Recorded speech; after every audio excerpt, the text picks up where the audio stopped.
Alright, so after we have our lovely clips right here, we're going to go to polyline, and we're going to measure off each of these points. 7.5, hit enter.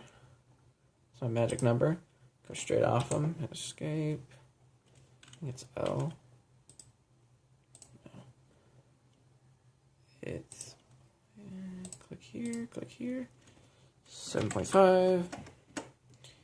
For some reason it doesn't like me when I try to do mirrors. Click again.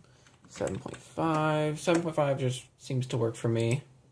It's my magic number. Again, go up. 7.5 and use 10. It doesn't seem to fully work. That's right. All right. Now we have this shape right here. All right. Quick image, look at it again. So that's about 7.5, and that's about 7.5. So now we want to create these straight lines off it. So you can just kind of wing this like I am.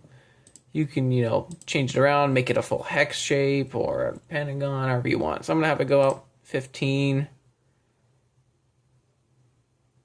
15 there. Make it connect over there.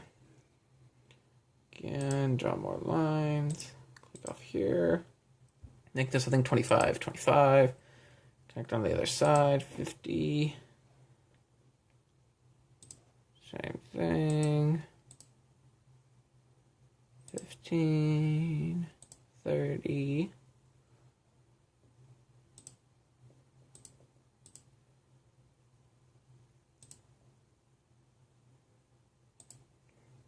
That.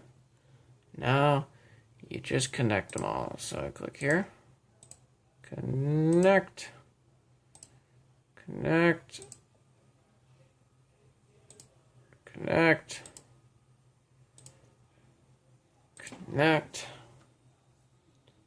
Click this, delete those because we don't need those.